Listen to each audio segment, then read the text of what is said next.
प्रकाश दीनपुर नाम के एक छोटे से कस्बे में रहता था। प्रकाश पेशे से नाई था। वो गरीब था तो उसके पास दुकान नहीं थी, इसलिए प्रकाश एक पेड़ के नीचे ही अपनी नाई की दुकान चलाता था और घर का गुजारा करने लायक रोजाना की कमाई कर ही लेता था। अरे प्रकाश, जरा दाढ़ी तो बना दे भाई, है? समय ही नहीं मिलता यार। आज साले की शादी में जाना है, थोड़ी अच्छी बनाना, ठीक है? ठीक है मदन भाई, आप बैठो, मैं अभी आपकी दाढ़ी बना देता हूँ। बाल भी लंबे हो रहे हैं, कहो तो सेट कर दूं? हाँ भाई कर दे भाई कर दे, वैसे काफी दिन हो गए यार भाई बाल कटवाए हुए भाई। प्रकाश भैया, अगर इनका काम हो जाए तो मेरे बाल काट देना भैया, मुझे 1 घंटे में सैर निकलना है। बस आप बैठो, इनका काम हो ही गया समझो। प्रकाश भाई, अब तो तुम भी अपनी नाई की दुकान ले लो, है भाई?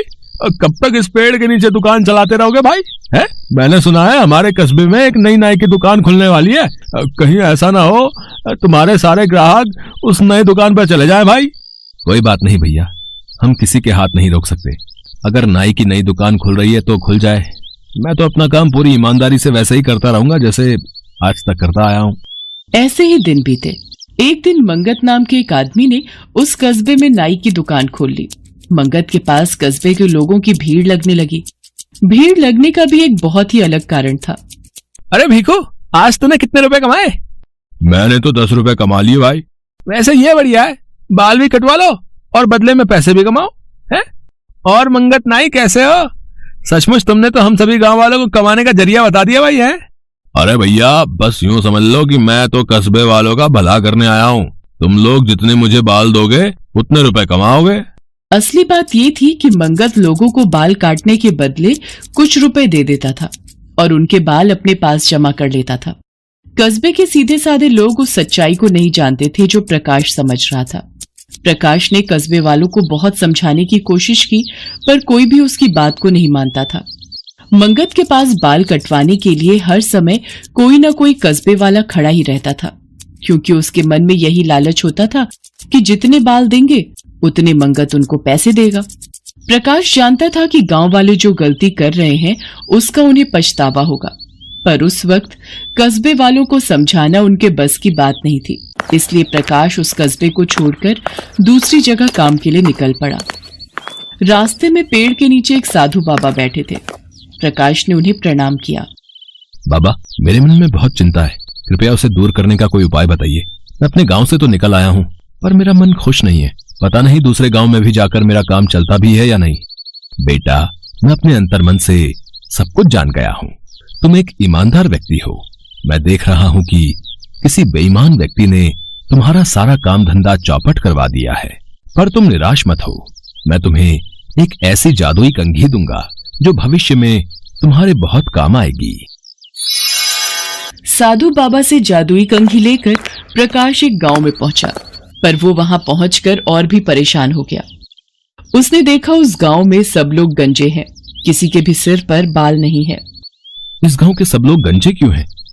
मुझे किसी से इसका कारण पूछना होगा। भैया जरा सुनो तो, अगर आप बुरा न माने तो मैं आपसे एक बात पूछ सकता हूँ?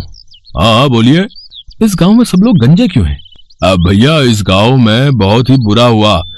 मंगत नाम के एक नाई ने इस गांव में नई दुकान खोली थी। हाँ। व्यक्ति मंगत के बारे में पूरी बात बताता है, जिसे सुनकर प्रकाश सारा माजरा समझ जाता है।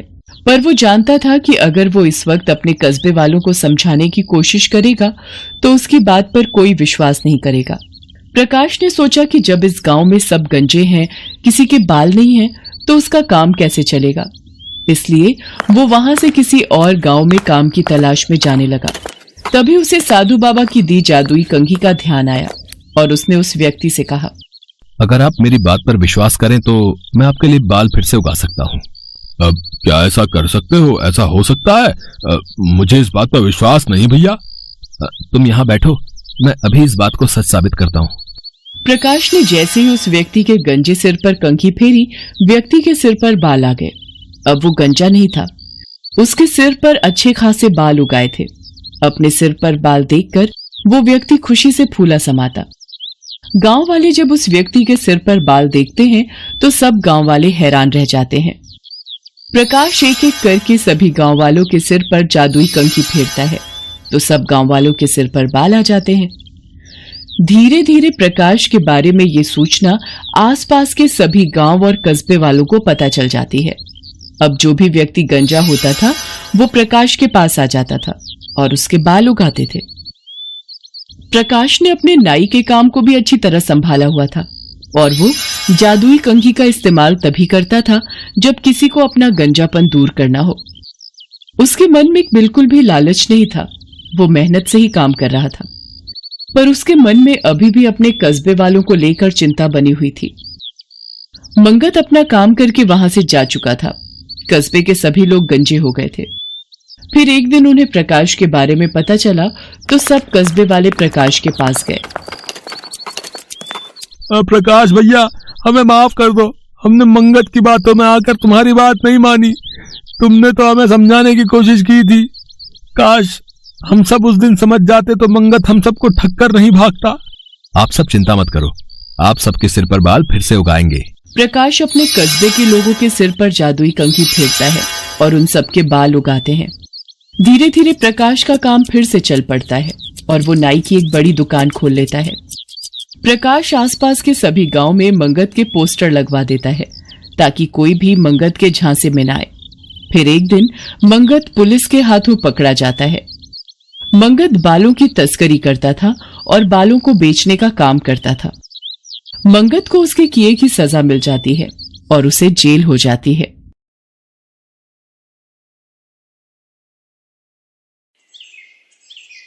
सुहानी अपने पिता महेंद्र के साथ रूपनगर में रहती थी। बचपन में जब सुहानी की मां का देहांत हो गया तो उसके पिता ने दूसरा विवाह कर लिया। सुहानी की सौतेली मां सुधा शादी के बाद अपनी बेटी ज्योति को भी साथ लाई थी। सुहानी और ज्योति अब बड़ी हो चुकी थी। सुहानी देखने में बहुत सुंदर थी। उसके लंबे काले और घने बाल उसकी सुंदरता में चार चांद लगा देते थे। ये देखकर सुधा सुहानी से बहुत ईर्ष्या करती थी। एक दिन, ज्योति, तुझे कितनी बार बोला है तू भी सुहानी जैसे सुंदर बालों वाली बन। देख उसके बाल कितने काले, लंबे और घने हैं। पता नहीं कितने महंगे महंगे इत्र और खुशबू वाली जड़ी बूटियां लाकर दी हुई हैं। पर तुझे घूमने से फुर्सत मिले तो तू बालों पर ध्यान देना। सुहानी को देख कितने सुंदर बाल है उसके। माँ, सुहानी के बाल बचपन से ही बहुत सुंदर हैं। मेरे बाल उसके जैसे नहीं है तो इसमें मेरी क्या गलती है। सुधा, सुहानी के लिए जो रिश्ते की बात की थी उन लोगों को सुहानी पसंद आ गई है। वो लोग अगले महीने ही विवाह के लिए बोल रहे हैं। मैं सुहानी को ये खुशखबरी बताकर आता हूँ। पिताजी, मैं आपको छोड़कर कहीं नहीं जाऊंगी। मुझे कोई विवाह नहीं करना। नहीं सुहानी बिटिया, हर कन्या के पिता को ये आस होती है कि उसकी पुत्री विवाह करके सकुशल अपनी ससुराल जाए। और फिर धर्मचंद जी जाने माने व्यापारी हैं, तो उनके पुत्र के साथ बहुत खुश रहेगी। और फिर सुहानी की शादी धर्मचंद जी के बेटे सुमेर चंद के साथ हो जाती है। सुहानी को अच्छा और पैसे वाला घर मिलता देख सुधा जलन से भर जाती है। मेरी पुत्री ज्योति का रिश्ता भी तो इतने बड़े सेठ के घर हो सकता था, पर इस सुहानी की वजह से ये संभव नहीं हो पाया। मैं भी देखती हूँ इसका विवाह इतने बड़े घराने में कैसे होता है। मेरी ये दवाई अपना असर दिखा देगी।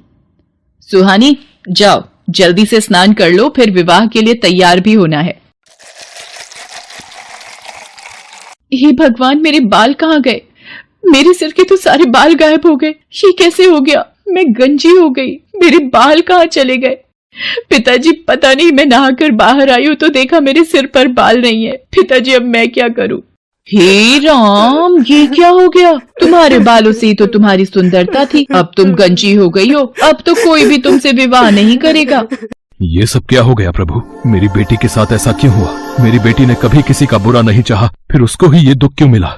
सुहानी का रिश्ता टूट जाता है। महेंद्र भी सुहानी को लेकर अब बहुत दुखी रहने लगा था। सुहानी जब अपने पिता को दुखी देखती तो वो भी फूट फूट कर रो पड़ती थी और ऐसा होते देख सुधा और ज्योति मन ही मन बहुत खुश होती थी। अब तो नगर के लोग भी जब सुहानी को देखते तो उसे गंजी कहकर उससे डर कर भाग जाते। अरे, ये गंजी लड़की कितनी बदसूरत दिखाई पड़ती है। हाँ बहन, इसे देखकर तो डर लग रहा है। चलो यहाँ से चलते हैं।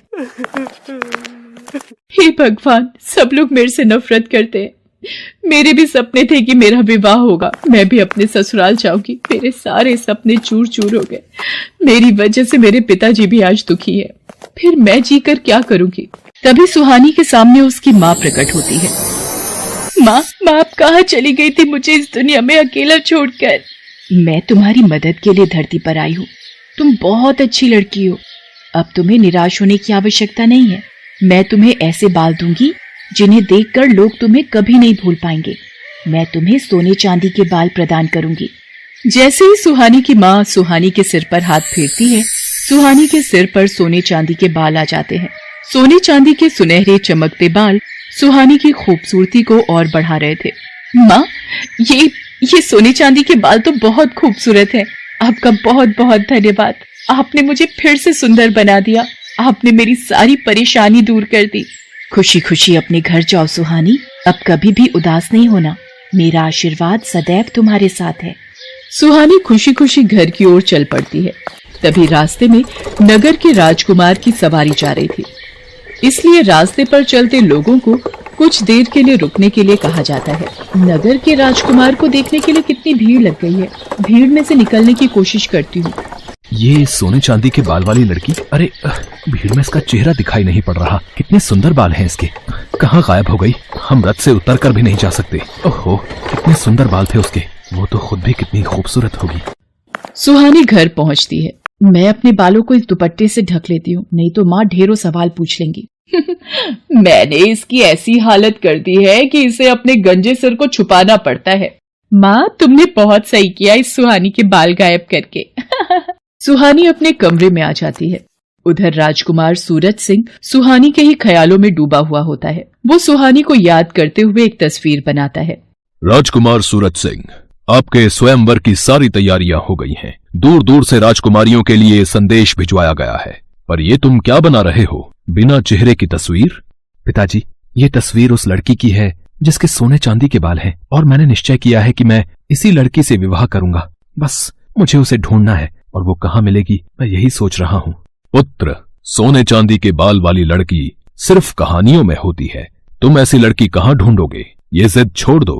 पिताजी, चाहे मुझे पूरे नगर में ऐलान ही क्यों ना करवाना पड़े, मुझे सोने चांदी के बाल वाली लड़की ढूंढनी है, और जिस लड़की के भी बाल सोने चांदी के होंगे मैं उसी से विवाह करूंगा। सेनापति जी, नगर में ढिंडोरा पिटवा दिया जाए। जिस लड़की के भी बाल सोने चांदी के हैं हम उसी लड़की से विवाह करेंगे। राजकुमार के कहने पर नगर में ढिंढोरा पिटवा दिया जाता है। क्या राजकुमार सूरज सिंह उस लड़की से विवाह करेंगे जिसके बाल सोने चांदी के होंगे? मैं कल ही अपनी बेटी ज्योति के बालों में सोने और चांदी का पानी लगा दूंगी। राजकुमार को क्या पता लगेगा, और विवाह के बाद तो उन्हें ज्योति को स्वीकारना ही होगा। हाँ, ये ठीक रहेगा।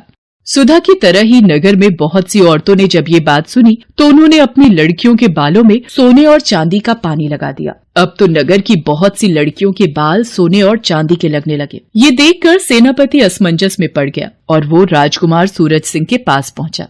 राजकुमार सूरज सिंह जी, बहुत ही बड़ी समस्या आ गई है। नगर में जो भी लड़कियां विवाह योग्य हैं, उन सभी लड़कियों के बाल सोने और चांदी के प्रतीत हो रहे हैं। समझ में नहीं आ रहा है कि कौन सी लड़की है जिसके बाल सचमुच सोने चांदी के हैं। सच का पता लगाने के लिए मेरे पास एक उपाय है। नगर की सभी लड़कियों को राजमहल में बुलाया जाए। सेनापति नगर की सभी लड़कियों को राजमहल में आने का संदेशा देता है। ये लड़की कौन है? इसे भी महल में चलने का आदेश दो। सेनापति जी, पर ये तो गंजी है। सेनापति सुधा की बातों पर ध्यान नहीं देता और ज्योति के साथ साथ वो सुहानी को भी राजमहल ले जाता है। आप सबको मैंने इसलिए आमंत्रित किया है कि मैं अपने लिए उचित वधू ढूंढ सकूं, पर आप सबने ही अपने बाल सोने और चांदी के कर लिए। अब एक एक करके सभी कन्याएं इस फव्वारे के नीचे खड़ी होंगी और बालों की सच्चाई सामने आ जाएगी। ये क्या हो रहा है? अब तो ज्योति की सच्चाई राजकुमार के सामने आ जाएगी कि इसके बालों में सोने चांदी का पानी चढ़ा हुआ है। एक एक करके सभी लड़कियां फव्वारे के नीचे खड़ी होती हैं और उनके बाल धुलकर पहले जैसे हो जाते हैं। बस ये आखिरी लड़की रह गई है राजकुमार, इसे भी फव्वारे के नीचे खड़ा करना है। पर ये तो गंजी है, इसके बाल तो मैंने ये मैं क्या बोलने जा रही थी। इनमें से तो कोई भी लड़की सोने चांदी के बाल वाली नहीं निकली। पता नहीं वो कौन थी। बस ये आखिरी उम्मीद रह गई है। सुहानी घबराते हुए सिर से अपना दुपट्टा उतारती है। सुधा और नगर के सभी लोगों की निगाहें सुहानी के सोने चांदी के बाल देखकर दंग रह जाती हैं। सुहानी फव्वारे के नीचे खड़ी हो जाती है।